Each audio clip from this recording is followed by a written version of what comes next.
자세히 설명드리는 거는 제가 나중에. 감사합니다. 당신에겐 양심도 없습니까?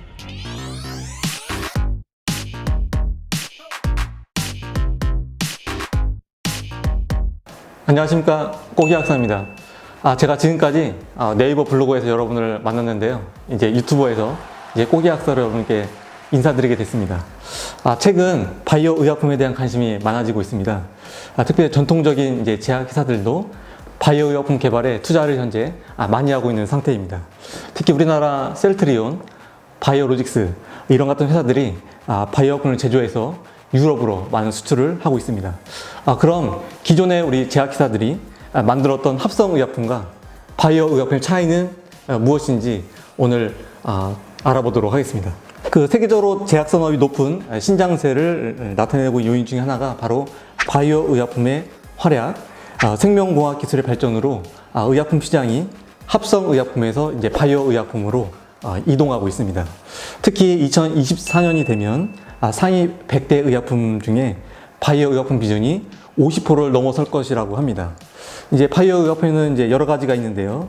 세포 치료제, 유전자 치료제, 백신, 바이오 시밀러, 항체 바이오 신약들이 포함되고 있습니다. 그럼 제가 오늘 이 바이오 의약품의 모든 종류에 대해서 다 자세히 설명드리는 것은 제가 나중에 영상으로 좀 보여드릴 거고요.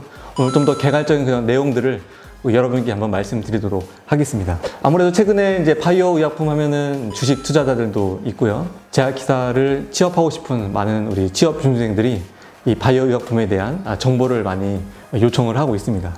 그래서 제가 이제 오늘 이 영상들을 통해서 좀 더 자세하고 쉽게 여러분께 말씀을 좀 드리도록 하겠습니다. 우리가 바이오 의약품을 포함시켜서 의약품을 분류하면 화학적으로 합성하는 이제 합성 의약품이라는 게 있습니다. 즉 케미칼 의약품이라고 합니다. 우리가 케미칼 의약품 중에 이제 특허가 만료된 그런 복제약인 제네릭 의약품이 있죠. 그리고 이제 바이오 의약품은 사람이나 다른 생물체에서 유래된 것을 기초로 제조된 의약품이라고 할 수가 있겠습니다. 그리고 바이오 제네릭은 오리지널 바이오 의약품과 동일한 과정을 거쳐 제조된 그 제품으로 그 임상 실험을 통해서 바이오 의약품과 동등성을 증명하게 되어 있습니다. 그래서 이제 여기서 우리가 좀 생각해 볼 게 바로 그 제네릭 의약품과 바이오 시밀러의 차이입니다. 그 제네릭 의약품은 바로 합성 의약품에서 나온 그런 의미가 되고요.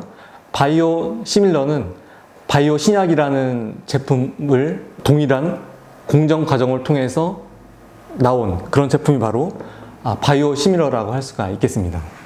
그 세상에서 가장 비싼 약으로 알려진 노바티스 유전자 치료제가 있습니다. 바로 졸겐스마라는 그런 제품인데요. 가격이 무려 210만 달러, 우리 돈으로 약 25억이라고 합니다. 엄청난 가격이죠. 네, 정말 미국이라는 나라가 엄청난 이런 제약 강국이라는 것을 다시 한번 알 수 있는 대목이라 할 수가 있겠습니다. 그치, 이런 제품들이 이제 미국 FDA 승인을 받아서 실제 치료가 된다는 거죠. 그래서 이런 제품들을 북미 시장에서 처음 선보이고 이제 환자들에 투여된다는 것입니다.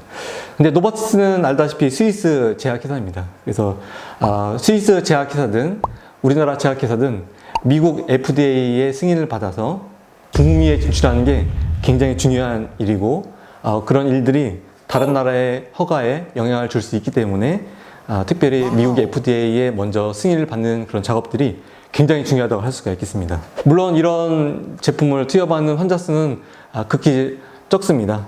하지만 그래도 환자 입장에서는 정말 생명의 은인 같은 그런 제품이고, 이런 제품들이 바이오 의약품이라는 점에서는 우리가 굉장히 큰 흥미를 가질 수가 있습니다. 그래도 우리가 항상 건강하게 사는 게 굉장히 감사하고 중요한 일이겠죠. 그래서 의약품을 좀 더 세분화해서 분류하면 합성 의약품은 신약, 계량 신약, 제네릭으로 분류하고요. 바이오 의약품은 바이오 신약과 바이오 시밀러로 분류할 수가 있습니다. 우리 합성 의약품 중에 신약은 화학 분자 본질 조성이 새로운 신물질, 또 신물질을 바로 유효 성분으로 함유한 복합 제제 의약품이라 할 수가 있겠습니다. 그리고 우리가 계량 신약이라는 말을 많이 들을 수가 있는데요. 우리 계량 신약 같은 경우는 이미 허가된 의약품에 비해서 정말 업그레이드된 그런 제품이고, 어떤 기술적으로 진보성을 인정받은 그런 의약품이 바로 계량신약이라고 할 수가 있겠습니다. 그래서 나머지는 제가 앞서 설명드린 대로 그런 바이오 의약품은 바로 사람이나 다른 생물체를 통해서 유래된 그런 원료 또는 그런 거를 재료로 해서 제조한 의약품이라고 할 수가 있겠습니다. 그럼 바이오약품과 이제 합성의약품의 차이를 제가 좀 더 말씀드렸는데요. 특별히 이제 바이오 의약품은 가장 중요한 것은 살아있는 세포에서 이제 배양을 한다는 것입니다. 그렇다 보니까 아무래도 모든 제품이 동일한 조성을 갖기는 쉽지는 않습니다.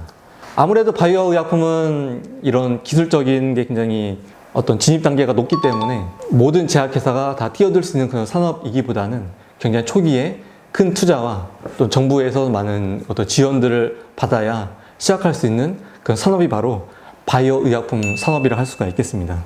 하지만 여전히 우리나라 같은 경우는 이런 합성의약품, 기존 전통적인 제약회사들이 현재 어느 정도 성장을 계속 하고 있는 상태입니다. 그래서 우리가 무조건 바이오 의약품 회사가 무조건 좋다, 무조건 거기를 가야 된다, 그런 말씀 드리는 것이 아니라 우리가 합성의약품과 바이오 의약품이 굉장히 차이가 있고 그 두 개가 어떻게 회사에서 개발을 하고 있는지 우리가 명확히 알아야 앞으로 펼쳐지는 일들에 대해서 우리가 이해를 할 수가 있다고 생각을 합니다. 그래서 이제 바이오 의약품은 굉장히 분자의 크기가 굉장히 크고요.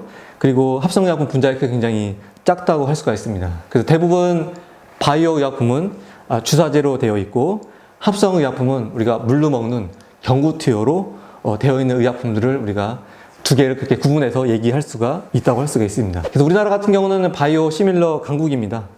특히 이제 셀트리온, 삼성 바이오로직스 이런 회사들이 굉장히 많은 바이오 시밀러를 유럽에 수출하고 있습니다. 정말 우리나라 때는 웨어버리의 효자. 우리가 이제 바이오 시밀러랑 이제 합성의약품 제네릭을 한번 이제 비교해 보면 그 바이오 시밀러는 살아있는 조직에서 이제 이용해서 의약품을 만들고요. 임상 기간도 약 2년에서 4년 이상 됩니다. 또 개발 비용도 1,000원 이상 든다고 되어 있습니다.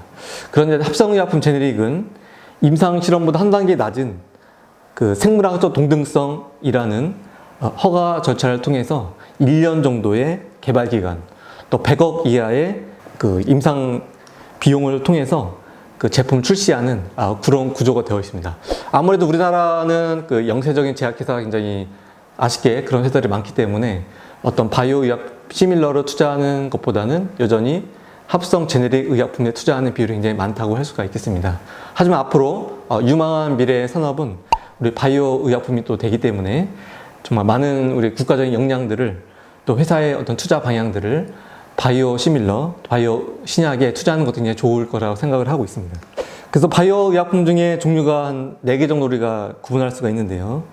유전자 재조합 단백질, 그리고 세포 치료제, 또 유전자 치료제, 또 생물학적 제제, 이렇게 이제 4가지 정도로 구분할 수가 있겠습니다. 그래서 유전자 재조합 단백질 같은 경우는 성장 호르몬, 인슐린, 항암제, 또 자가면역 진한 치료제들을 우리가 얘기할 수 있고요. 세포 치료제 같은 경우는 이제 줄기세포 치료제가 대표적인 그런 치료제가 되겠습니다. 또 유전자 치료제는 이제 질병 치료를 목적으로 한 유전 물질을 가지고 의약품을 만드는 것입니다.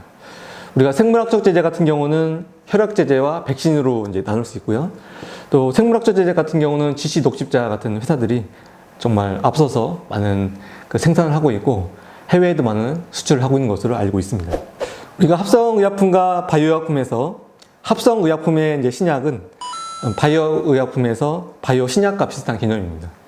그리고 계량신약은 바이오 베터랑 같은 개념이고요. 그 복제약은 바이오 시밀러라 대칭해서 우리가 비교할 수가 있겠습니다. 특히 이제 바이오 베터가 새롭게 나온 개념인데요. 바이오 베터의 개념은 기존의 이제 바이오 약품의 효능, 또 안전성, 편의성 면에서 개선한 바이오 신약이라 할 수가 있겠습니다. 그래서 우리 합성의약품의 계량 신약과 굉장히 비슷한 그런 개념이 되겠습니다. 그 바이오 의약품 굉장히 대세라고 할 수가 있겠습니다. 하지만 여전히 현재 제약회사의 기초를 다지는 것은 여전히 합성의약품이 현재 되고 있는 것입니다. 그래서 우리가 합성의약품과 바이오의약품의 차이를 명확히 알고 우리가 미래 가치를 어떻게 만들어 갈 수 있을지 한번 고민하고 연구해 보면 좋겠습니다. 감사합니다.